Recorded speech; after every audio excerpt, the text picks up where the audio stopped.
Oke, halo semuanya. Saya Prasdiman atau Prasetyo Budiman. Saya adalah salah satu founder atau pendiri dari Superlative Secret Society. Superlative Secret Society adalah salah satu project NFT collectible yang terdiri dari 11.110 gambar, dan roadmapnya sendiri untuk Superlative Secret Society itu dikhususkan untuk mengembrace local artist dan international artist untuk sama-sama terjun dan membangun industri NFT ini gitu. Untuk pertama-tama mungkin saya terjun di dunia NFT itu dikarenakan influence dari salah satu influencer lah di Indonesia, namanya Easy atau VNGNC gitu.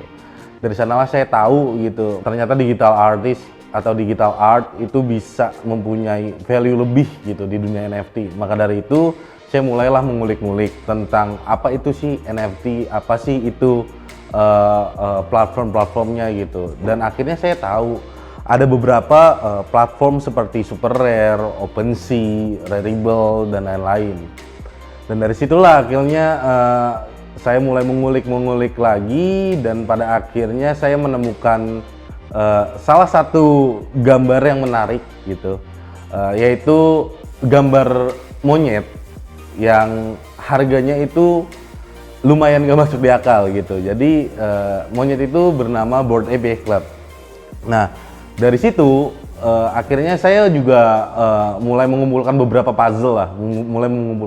puzzle dan akhirnya menemukan gitu gimana caranya untuk membuat suatu project collectible tersebut gitu.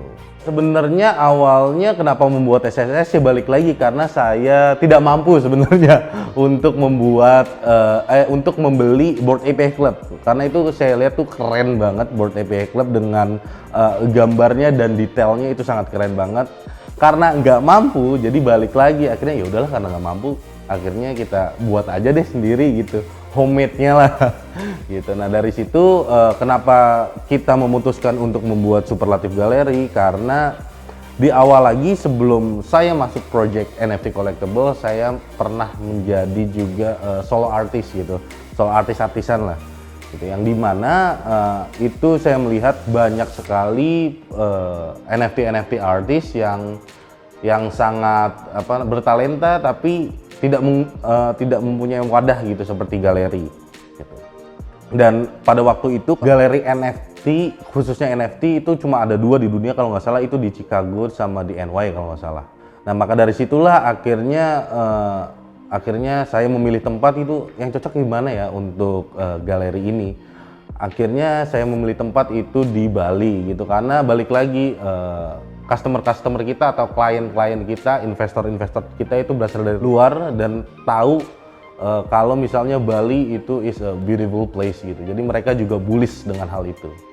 Nah untuk karya-karyanya sendiri itu akan dibuka semuanya untuk NFT artist or NFT project. Jadi mereka bisa dengan bebas exhibition, bisa bebas preview karyanya di galeri kita gitu. Jadi balik lagi memang dengan adanya galeri ini diharapkan itu bisa menjadi suatu katalis bagi digital artist kedepannya gitu, dan juga konvensional artist tentunya.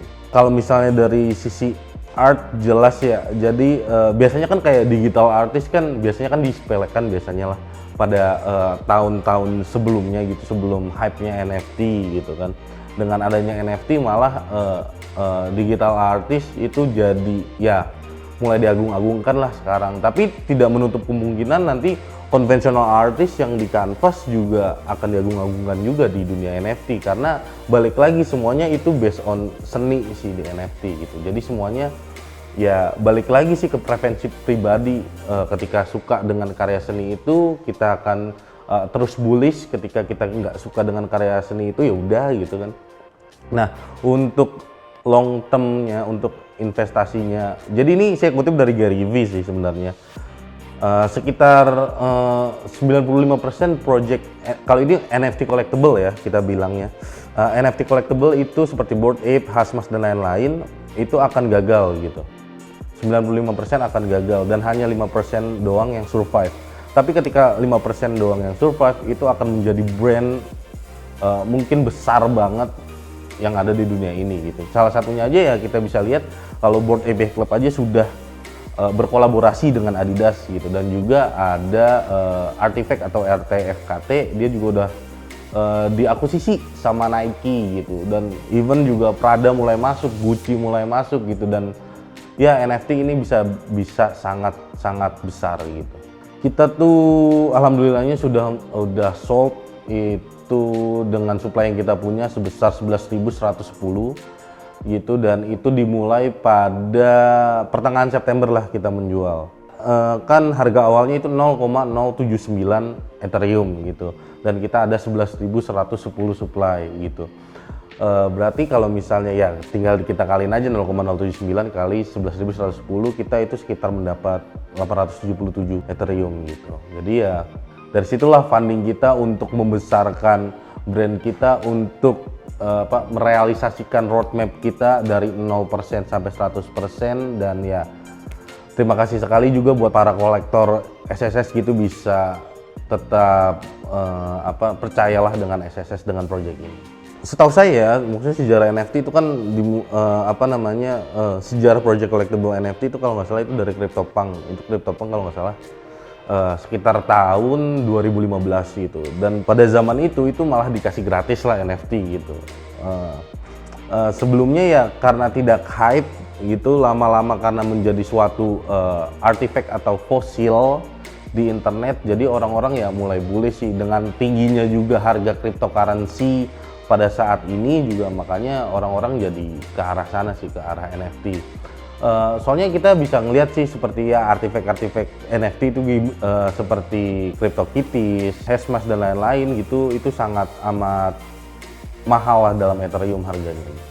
Sebenarnya lebih tepatnya sih bukan menggeser, tapi lebih ke menjadi suatu katalis lah atau embrace gitu. Jadi conventional artist itu bisa terjun juga ke NFT. Even kalau misalnya solo artist yang banyak saya lihat di salah satu platform di Foundation, itu rata-rata mereka itu memfoto lukisannya terus mereka jual di NFT. Jadi mereka bundle lah antara NFT dengan fisiknya. Jadi ketika ada orang yang membeli NFT tersebut, mereka itu akan mendapatkan fisiknya gitu. Jadi balik lagi, ini menjadi suatu katalis lah gitu buat conventional artist juga. What's next untuk SSS? Of course kita ada collectible baru lagi, kita ada gambar baru lagi, yaitu namanya Repus gitu. Jadi koleksi juga sebesar 11.110 yang akan jadi para pemilik dari SSS itu akan dapat gratis gambar tersebut gitu.